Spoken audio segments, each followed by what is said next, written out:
নতুন একটা সকাল, কতই না নতুন স্বপ্ন আর এগিয়ে যাওয়ার পথ নিয়ে শুরু হয়। সুন্দর দিনের প্রত্যাশায় আমরাও তাই এই সকালে অসংখ্য তথ্য নিয়ে হাজির হই চ্যানেল 24 আয়োজন সকাল 24-এ। শুভ সকাল, আমন্ত্রণ কেওএসটির নিবেদিত সকাল 24-এ। আজ রবিবার ৩ ভাদ্র ১৪৩১ বঙ্গাব্দ, ১৮ আগস্ট ২০২৪ খ্রিস্টাব্দ। আপনাদের সাথে রয়েছি আমি সারিকা তাবাসসুম। দর্শক, মৌসুমী বায়ুর প্রভাবে দেশের বিভিন্ন স্থানে হালকা থেকে ভারী বৃষ্টিপাত হচ্ছে। পার্বত্য অঞ্চলে বেশ কিছু জায়গায় পাহাড় ধসের ঘটনাও ঘটেছে। সকালে রাজধানীতে বৃষ্টি হয়েছে, চলুন দেখে আসি গেল ২৪ ঘন্টার তাপমাত্রার রেকর্ড, সেই সাথে আজকের সারাদিনটি বিভিন্ন বিভাগে কেমন কাটবে সেই পূর্বাভাসগুলো।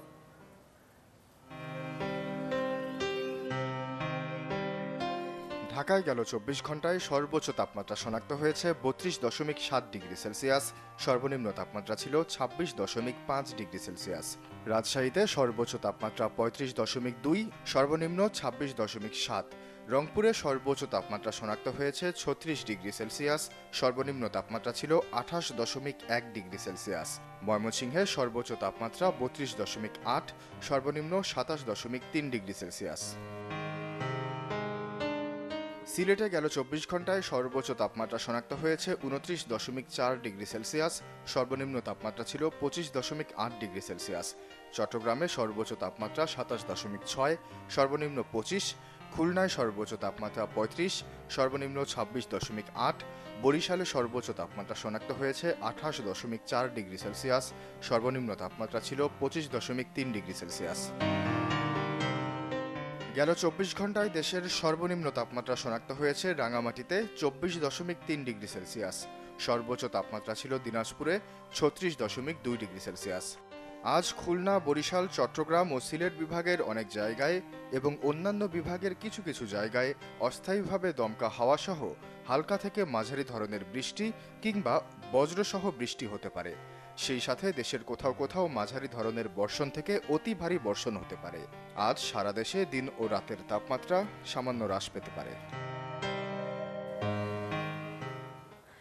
দর্শক, আবহাওয়া বার্তাটি জানাচ্ছিলাম আজ সারা দেশে তাপমাত্রা কিছুটা হ্রাস পেতে পারে এবং আজও বৃষ্টির সম্ভাবনা রয়েছে। অবশ্যই আপনারা যারা ঘরের বাইরে বেরোবেন প্রয়োজনীয় ব্যবস্থা নিয়ে বেরোবেন। দর্শক, সকাল সকাল একটু বাজারের পরিস্থিতি নিয়ে আমরা জানবো। বাজারের দ্রব্যমূল্য যেন নিয়ন্ত্রণেই আসছে না। কৃষকের কাছ থেকে পণ্য ভোক্তা পর্যন্ত আসতে কয়েক গুণ পর্যন্ত বেড়ে যাচ্ছে দাম। প্রতিদিনের মতো বাজার দরের আপডেট জানাবো আজও। নিয়ে যাব জয়পুরহাটে, কৃষি নির্ভর এই জেলা থেকে আলুর দাম জেনে আসি। চলুন, সেখান থেকে যুক্ত হচ্ছেন সহকর্মী হারুনুর রশিদ।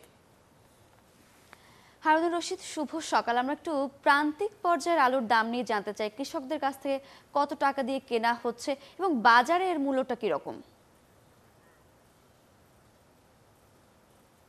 সারিকা, আমি এই মুহূর্তে দাঁড়িয়ে আছি একটি হিমাগারে। তো হিমাগারে একজন কৃষক আলু উৎপাদন থেকে শুরু করে রাখা পর্যন্ত কত টাকা পর্যন্ত খরচ হয়েছে, তো সেটি আজকে মূলত একটু জানাবো। তো আমরা কৃষকের সঙ্গে কথা বলেছি, তো একজন কৃষক যেটি জানিয়েছিলেন যে আলু উৎপাদন থেকে শুরু করে হিমাগারে রাখা পর্যন্ত তাদের এখন থেকে ৩ মাস আগে খরচ পড়েছে প্রায় ২২ থেকে ২৩ টাকা কেজি। কিন্তু সে আলুই কিন্তু আজকে হিমাগারে এখানে পাইকারি বাজারে বিক্রি হচ্ছে ৩৮ থেকে প্রকারভেদে ৪৪ টাকা কেজি পর্যন্ত। কিন্তু সেটি খুচরা বাজারে যখন চলে যাচ্ছে সেই বাজারে গিয়ে কিন্তু সেই আলুটা এখন ৬০ থেকে ৭০ টাকা কেজি। তো আরেকটা জিনিস জানেন, জয়পুরহাট কিন্তু আলু উৎপাদনের কিন্তু শীর্ষ জেলা। এই জেলাতেই এখন কিন্তু আলুর এই পরিস্থিতি। তো এখানে যে আলুটা এখান থেকে হিমাগার থেকে যারা পাইকাররা আছেন তারা কেনার পর এখানে চলে যাচ্ছেন ১ টাকা ১.৫ টাকা কেজি বেশিতে ভাড়া দিয়ে সেটা বাজারে যাচ্ছে। বাজারে যাওয়ার পর এখানে যারা আড়তদার আছেন, আড়তদাররা সেটাই আবার বিক্রি করছেন ১ টাকা বা ১.৫ টাকা কেজি ধরে। কিন্তু সেটি খুচরা বাজারে যাওয়ার পরই কিন্তু এই দামটা অতি বেড়ে যাচ্ছে। এখানে কিন্তু আপনার যে এখানে যানবাহন খরচ বা অন্যান্য যে খরচের ইয়েটাও কিন্তু অনেক কম, তারপরও আলুর এখানে বাজারটা অনেকটাই বৃদ্ধি। তো এটি যদি আরেকটি জিনিস জানাই, এই হিমাগারে কিন্তু যে আলু রাখছে, আলু কিন্তু অনেক পর্যাপ্ত এখন আলু আছে। আলু কিন্তু এখান থেকে এখন অর্ধেক আলু উত্তোলন করা হয় নাই। এই আলু এখান থেকে দেশের বিভিন্ন স্থানে নিয়ে যাওয়া হচ্ছে। এই আলু এখানে যে বাজার আছে, এই বাজার থেকে তারা ঢাকা বা দেশের অন্যান্য স্থানে নিয়ে যাচ্ছে।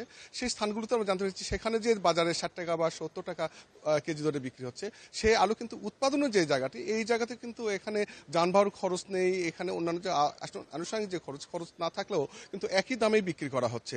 তো এইভাবে যদি আলু বিক্রি হয়, কৃষকরা যেটা জানিয়েছেন, আমরা কিন্তু সবসময় মানে ক্ষতির দিকে থাকি, আমরা কিন্তু কখনো লাভের মুখ দেখতে পাচ্ছি না। তো এই যারা এখানে মজুদদাররা যারা আছেন, এখানে খুচরা পর্যায়ে থেকে মজুদদার যারা 10,000, 15,000, 20,000 বস্তা রেখেছেন, তো তারাও কিন্তু হিমাগার যে মালিক আছে, মালিকের কাছে তারা যেটা জানিয়েছেন যে মালিকরা এখানে তাদেরকে টাকা দেন, টাকা দেওয়ার কাছে তাদের মালিকদের কাছে তারা অনেকটা জিম্মি হয়ে থাকেন। হ্যাঁ, জিম্মির কারণে তারা কিন্তু আলুটা সময় মতন বিক্রি করতে পারেন না। বিধায় এই যে আলুর যে দরপতন, এটা সমস্ত এই যে যারা হিমাগার মালিক তাদের কাছেই ধরা থাকে। তো এই ছিল জয়পুরহাটের আলুর বাজারের সর্বশেষ পরিস্থিতি। সারিকা, আপনাকে অসংখ্য ধন্যবাদ। দর্শক, আমরা জানছিলাম আলু উৎপাদনের শীর্ষ জেলা জয়পুরহাটে আলুর বাজারের পরিস্থিতি নিয়ে। আমরা প্রান্তিক পর্যায় থেকে খুচরা পর্যায়ে আলুর দাম নিয়ে জানছিলাম। এবার একটু আমরা সিরাজগঞ্জে চলে যাব। সিরাজগঞ্জ থেকে বাজার পরিস্থিতি নিয়ে জানবো। আমাদের সাথে যুক্ত হচ্ছেন সহকর্মী হিরকগুন। হিরকগুন, শুভ সকাল। আমরা একটু সিরাজগঞ্জের বাজার পরিস্থিতি নিয়ে জানতে চাই। আমরা জয়পুরহাটের প্রান্তিক পর্যায়ে আলুর বাজার পরিস্থিতি নিয়ে জানছিলাম। সিরাজগঞ্জের কি অবস্থা খুচরা বাজারের? আসলে স্বস্তির খবর হচ্ছে যে সিরাজগঞ্জে কিন্তু গত সপ্তাহের তুলনায় আজকে যেটি পাইকারি কাঁচা বাজারে সব ধরনের সবজির দামই কিন্তু কমেছে। আজকে আমরা এসেছি সিরাজগঞ্জের পৌর যেটি কাঁচা বাজারের আড়ত। আপনারা দেখতে পাচ্ছেন যে সকাল থেকেই কিন্তু ক্রেতা বিক্রেতাদের হাক ডাকে এই বাজারটি কিন্তু জমে উঠেছে। আজকে আমরা যেটি ঘুরে দেখেছি যে বাজারের সব ধরনের সবজির দামই কিন্তু কমেছে। বিশেষ করে যেটি কাঁচা মরিচের কথা যদি একটু বলি, যে কাঁচা মরিচ কিন্তু গতকাল যেটি 320 টাকা কেজিতে বিক্রি ছিল, আজকে কিন্তু সেটি বিক্রি হচ্ছে 220 টাকা কেজিতে। এবং অন্য যদি সবজির কথা বলি, যেমন পটল গত সপ্তাহে যেটি 40 টাকা কেজিতে বিক্রি ছিল, আজকে কিন্তু সেটি বিক্রি হচ্ছে 30 টাকা কেজি। এছাড়াও পেঁয়াজ, আলু সব ধরনের কাঁচা সবজির দামই কিন্তু গত সপ্তাহের তুলনায় কিন্তু আজকে কমেছে। বিশেষ করে এই বাজারটির কথা যদি একটি বলি, যে এইটি পৌর কাঁচা বাজারের আড়ত, এটি ভোর থেকে কিন্তু প্রতিদিন এটি শুরু হয় সকাল 10টা পর্যন্ত কিন্তু এই যে বাজারটি চলে।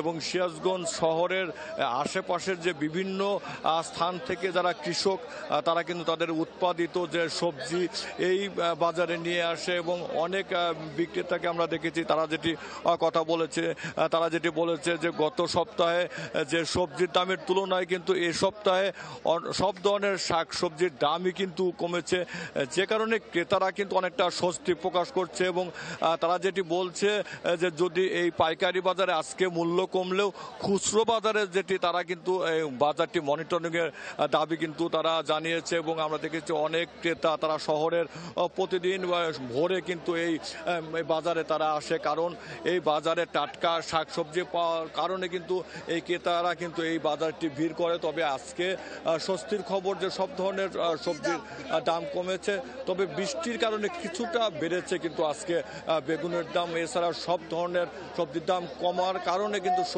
ক্রেতাদের মধ্যে একটি স্বস্তির ভাব আমরা দেখেছি।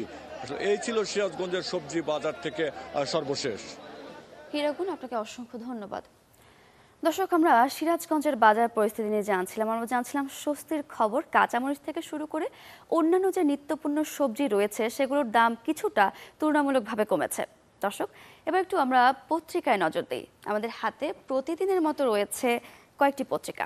আমরা সমকাল দিয়ে শুরু করব। সমকালের শুরুতেই আমার চোখে যে শিরোনামটি পড়ছে, শিগগিরই জানা যাচ্ছে না নিহতের প্রকৃত সংখ্যা। সাবেক স্বরাষ্ট্র উপদেষ্টা বলেছেন মৃত্যু 1000-এর বেশি। জাতিসংঘের প্রতিবেদনে মারা গেছেন 650। সমকালের তথ্যানুসন্ধানে নিহত 622। শহীদ ইনফো ওয়েবসাইটে নাম পরিচয় প্রকাশ নিহত 490 জনের। 100 টাকা শোধ না করেও ঋণ খেলাপি নন হাসান মাহমুদ। ইঞ্জিন মেরামত মহামারীর দোহাই দিয়ে 11 বছর পার। পরিশোধের সময় এলেই পুনঃ তফসিল প্রভাব খাটিয়ে। অবাধ ও সুষ্ঠু নির্বাচনের সরকার প্রতিশ্রুতিবদ্ধ। নতুন বিশ্ব গড়ার কৌশলের কেন্দ্রবিন্দুতে তরুণদের রাখতে হবে। অন্তর্বর্তীকালীন সরকারের প্রধান উপদেষ্টা অধ্যাপক ডক্টর মোহাম্মদ ইউনূস বলেছেন, অন্তর্বর্তী সরকার অন্তর্ভুক্তিমূলক, বহুত্ববাদী, গণতন্ত্রের উত্তরণ এবং একটি পরিবেশ তৈরি করতে প্রতিশ্রুতিবদ্ধ। অস্থিরতায় কৃষির দপ্তরে দপ্তরে অচল অবস্থা। ছাত্র আন্দোলনের কারণে দেশ অস্থিতিশীল থাকায় ক্ষতির মুখে পড়েছে কৃষি খাত। ঝুঁকির কারণে উৎপাদিত পণ্য সরবরাহ করতে না পারায় দাম পাননি কৃষকরা। ক্ষতি কাটিয়ে তারা আবারও ঘুরে দাঁড়ানোর চেষ্টায় আছেন। দর্শক, বাজার দর নিয়ে আমরা সকাল সকাল জানছিলাম, আমরা পত্রিকার শিরোনামেও দেখছিলাম। এবারে কালের কণ্ঠের পরে আমরা একটু প্রথম আলোর দিকে চোখ বোলাবো।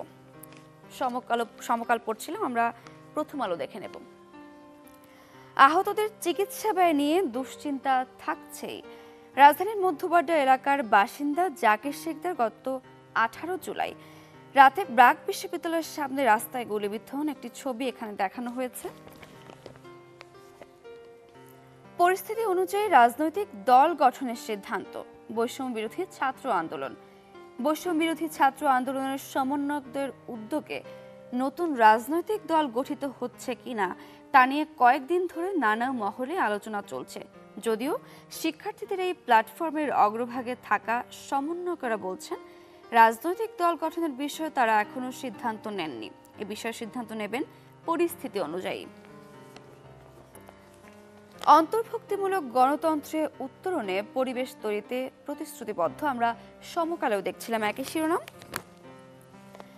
প্রথম আলোর পরে আমরা একটু কালের কণ্ঠের শিরোনামগুলোতে চোখ বুলিয়ে নেব। শিল্প খাতে স্থবিরতায় উদ্বেগে ব্যবসায়ীরা। নোবেলজয়ী ডক্টর মোহাম্মদ ইউনূসের নেতৃত্বে অন্তর্বর্তী সরকার দায়িত্ব নেয়ার পর আইন শৃঙ্খলা পরিস্থিতির কিছুটা উন্নতি হলেও এখনো ব্যবসা বাণিজ্যে স্থবিরতা কাটেনি বলে মনে করছেন উদ্যোক্তারা। তারা বলছেন, ছাত্র আন্দোলন ঘিরে কারফিউ জারি ও সহিংস ঘটনার জেরে দেশের অর্থনীতি স্থবির হয়ে পড়ে।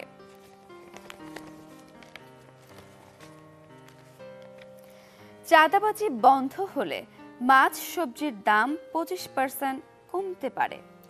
সড়ক ও বাজারগুলোতে চাঁদাবাজি পুরোপুরি বন্ধ করা গেলে মাছ ও শাকসবজির মতো নিত্যপণ্যের দাম কমপক্ষে 25% পর্যন্ত কমে যাবে।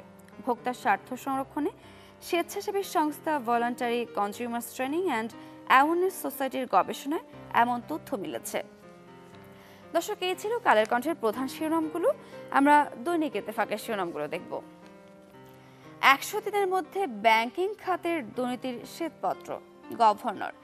ব্যাংকিং খাতের দুর্নীতি নিয়ে আগামী 100 দিনের মধ্যে একটি শ্বেতপত্র প্রকাশ করা হবে বলে জানিয়েছেন বাংলাদেশ ব্যাংকের নবনিযুক্ত governor doctor Ahsan H Mansur.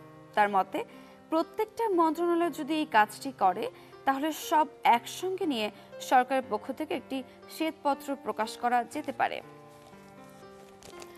Sheikh হাসিনাকে অভিযুক্ত করে বিচার দাবি ভুক্তভোগীদের।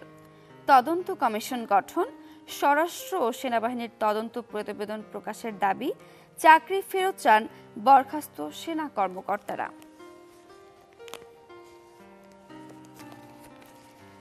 টাকা ব্যাংকে ফেরত আনাই বড় চ্যালেঞ্জ। তৎকালীন ক্ষমতাশালীরা টাকা ব্যাংকে রাখছেন না। ডক্টর জাহিদ হোসেন এমনটি বলেছেন। 6 মাসে ব্যাংকের বাইরে টাকার পরিমাণ বেড়েছে 43,392 কোটি টাকা। গত 6 মাসের ব্যবধানে ব্যাংক থেকে নগদ টাকা তুলে বাসা বাড়িতে বা নিজের কাছে রাখার প্রবণতা বেড়েছে অনেক। ফলে অবৈধ বা বৈধ যাই হোক না কেন, টাকা নিজের কাছে রাখতে এখন বাসা বাড়ির জন্য সিন্দুক, লকার ও আলমারি কিনছেন অনেকে। ভারত জুড়ে 24 ঘন্টার ধর্মঘটে চিকিৎসকরা। নারী চিকিৎসক ধর্ষণ, হত্যা, বিপাকের রোগীরা। নিরাপত্তার আশ্বাস স্বাস্থ্য মন্ত্রণালয়ের। ভারতের আরজি কর হাসপাতালে তরুণী শিক্ষানবিশ চিকিৎসকের ধর্ষণ ও খুনের ঘটনায় উত্তাল গোটা দেশ। দর্শক, এই ছিল দৈনিক ইত্তেফাকের শিরোনামগুলো। সবশেষে আমরা বণিক বার্তার শিরোনামগুলোতে চোখ বুলিয়ে নেব। জনবিমুখ অর্থনৈতিক পদক্ষেপের কি হবে? নতুন অন্তর্বর্তী সরকার জনবিমুখ এ বাজেটের সংস্কার ও পরিবর্তন করবে বলে অপেক্ষায় সাধারণ মানুষ। রাষ্ট্রপতির অনুমোদন সাপেক্ষে চলতি অর্থবছরের বাকি মেয়াদের জন্য একটি জনমুখী বাজেট ঘোষণারও সুযোগ রয়েছে। কালো টাকা সাদা করার সুযোগ বাতিল কবে? 2023 সালের জানুয়ারি পর্যন্ত দেশের সব মিলিয়ে অপ্রদর্শিত প্রায় 47,000 কোটি টাকা সাদা করা হয়েছে। জিয়াউর রহমান ও এরশাদের 15 বছরে মাত্র 95 কোটি টাকা সাদা হয়। আওয়ামী লীগের শেষ 3 মেয়াদে প্রায় 33,000 কোটি টাকা সাদা হয়। আগের 9 বছরে বিদ্যুতের দাম বেড়েছে 16%, আওয়ামী লীগের 1.5 দশকে 188%। দেশে 2001 থেকে 2009 সাল পর্যন্ত বিদ্যুতের মূল্য বৃদ্ধি হয়েছে মোট 4 বার। এ সময় গ্রাহক পর্যায়ে বিদ্যুতের দাম বেড়েছে 16%, আর 2009 সালে আওয়ামী লীগ ক্ষমতা গ্রহণের পর থেকে চলতি বছরের আগস্ট পর্যন্ত তা বেড়েছে 188%। দর্শক, এই ছিল আজকের দিনের প্রধান প্রধান শিরোনামগুলো। এবার একটু ভিন্ন তথ্য দেয় আপনাদের। গ্রাফিতিতে গ্রাম নগরে ছড়িয়ে দেয়া বৈষম্য মোচনের বার্তা আর নানা মাধ্যমের প্রতিবাদী কার্টুন ভিন্ন মাত্রা যোগ করেছে আন্দোলনে। অসংকোচ প্রকাশে দ্রোহের সে ভাষাতেই যেন জ্বলে উঠেছিল ছাত্র জনতা, যে চিত্র ধরা দিয়েছে কার্টুনে বিদ্রোহ প্রদর্শনীতে। অনলাইন অফলাইনের 300-র বেশি কার্টুন নিয়ে এমন আয়োজন রাজধানীর দৃক গ্যালারিতে। আমরা একটি প্রতিবেদন দেখে আসব।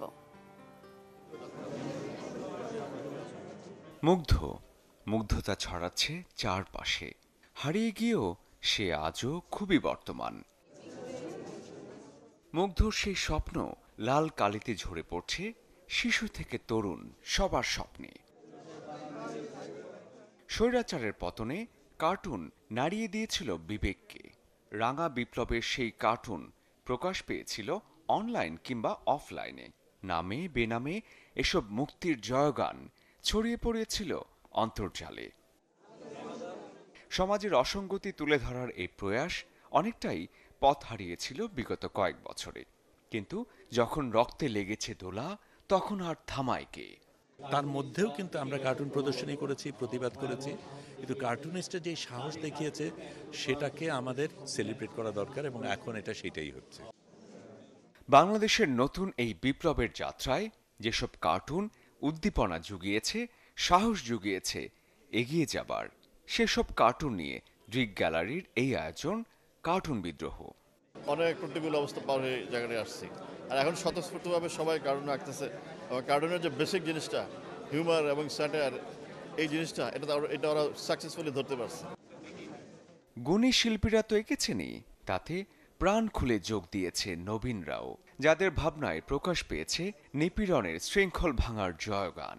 অন্ধকার পেরিয়ে নতুন বাংলাদেশের এই যাত্রায় সামিল সব বয়সী মানুষ।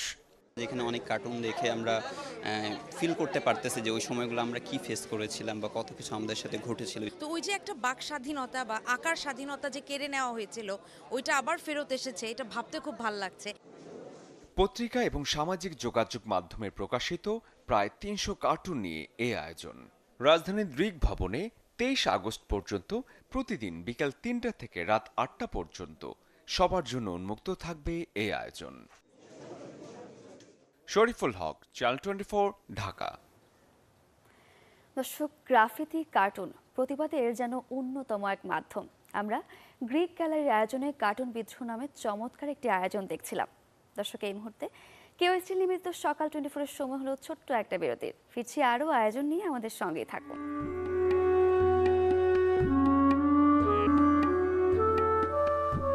ফিরে এলাম বিরতির পর। আবারও আমন্ত্রণ কেওএসটি নিবেদিত সকাল 24-এ। দর্শক, এবারে জন্মদিনের শুভেচ্ছা না জানালেই নয়। দর্শক, আজ 18 আগস্ট। আপনারা যারা সকাল 24-এর সাথে যুক্ত আছেন, আপনাদের কিংবা আপনাদের আপনজনের যাদের আজ জন্মদিন, তাদেরকে সকাল 24-এর পক্ষ থেকে জানাই অনেক অনেক শুভেচ্ছা। দর্শক, আপনাদের পাশাপাশি আজকের এই দিনটিতে কোন কোন বিখ্যাত ব্যক্তির জন্মদিন এক নজরে জেনে নিলে কেমন হয়? তাদের চলুন জেনে আসি, তাদের শুভেচ্ছা জানাই, সেই সাথে তাদের কয়েকটি কাজ নিয়ে আমরা জেনে আসি। 1934 সালের এই দিনে জন্মগ্রহণ করেন ভারতীয় কবি, সুরকার ও চলচ্চিত্র পরিচালক গুলজার। উর্দু গজল রচনায় তার বিশেষ কৃতিত্ব রয়েছে। বাংলা সাহিত্যের বিশেষ অনুরাগী, রবীন্দ্রভক্ত ছিলেন তিনি। চলচ্চিত্রে গীতিকার হিসেবে কাজ করেছেন এবং কাজের স্বীকৃতি হিসেবে বহু পুরস্কার লাভ করেছেন। 1941 সালের এই দিনে জন্মগ্রহণ করেন বাংলাদেশি চলচ্চিত্র অভিনেতা প্রবীর মিত্র। 1971 সালে জলছবি চলচ্চিত্রে অভিষেকের পর 2019 সাল পর্যন্ত 400টিরও বেশি চলচ্চিত্রে কাজ করেছেন। 2018 সালে আজীবন সম্মাননা বিভাগে তাকে জাতীয় চলচ্চিত্র পুরস্কার প্রদান করা হয়। 1948 সালের এই দিনে জন্মগ্রহণ করেন চলচ্চিত্র অভিনেতা ও প্রযোজক আকবর হোসেন পাঠান দুলু, যিনি ফারুক নামে অধিক পরিচিত। 1975 সালে লাঠিয়াল চলচ্চিত্রে অভিনয়ের জন্য শ্রেষ্ঠ পার্শ্ব অভিনেতা বিভাগে জাতীয় চলচ্চিত্র পুরস্কার লাভ করেন। এরপর একে একে আলোর মিছিল, সুজন সখী, নয়নমণি, সারেংবউ, গোলাপি এখন ট্রেনে, দিন যায় কথা থাকে, নাগরদোলা, সাহেব মিয়াভাই সহ শতাধিক জনপ্রিয় সিনেমা দর্শকদের উপহার দিয়েছেন তিনি। 1949 সালের এই দিনে জন্মগ্রহণ করেন নাট্যকার ও গবেষক সেলিম আল দীন। পশ্চিমা নাট্য আঙ্গিককে অস্বীকার করে হাজার বছরের দেশীয় ঐতিহ্য নিয়ে তিনি কাজ করেছেন। নাট্যাচার্য সেলিম আল দীন বাংলা নাটকে যুক্ত করে গেছেন স্বকীয় ধারা। স্বাধীনতা উত্তর বাংলাদেশের নাট্য আন্দোলনে তার গুরুত্বপূর্ণ ভূমিকা রয়েছে। সাহিত্যে অবদানের জন্য 2023 সালে তাকে বাংলাদেশ সরকার কর্তৃক প্রদত্ত সর্বোচ্চ বেসামরিক সম্মাননা স্বাধীনতা পুরস্কার প্রদান করা হয়। 1958 সালের এই দিনে জন্মগ্রহণ করেন বাংলাদেশি প্রথিতযশা চিন্তাবিদ ও লেখক সলিমুল্লাহ খান। তার রচনা ও বক্তৃতায় জাতীয় ও আন্তর্জাতিক সমাজ, রাজনীতি, সংস্কৃতি ও সাহিত্যের বিশ্লেষণ মানুষকে প্রবলভাবে আকৃষ্ট করে। তার রচনায় কার্ল মার্কস, জ্যাক লাক ও আহমদ ছফার চিন্তার প্রভাব দেখা যায়। তিনি Plato, James Rennell, Frantz Fanon, Charles Baudelaire, Dorothy জুলে প্রমুখের লেখা বাংলায় অনুবাদও করেছেন। দর্শক, নাট্যাচার্য সেলিম আল দীনের আজ জন্মদিন, তাকে আমরা আবারও শুভেচ্ছা জানাই। দর্শক, এই মুহূর্তে কেওয়াইসি নিবেদিত সকাল 24-এর সময় হলো বিদায়ের। আজকের মতো আয়োজন এই পর্যন্তই। দেখা হবে আগামী পর্বে। সে পর্যন্ত ভালো থাকুন, সুস্থ থাকুন, চ্যানেল 24-এর সাথেই থাকুন। শুভ সকাল।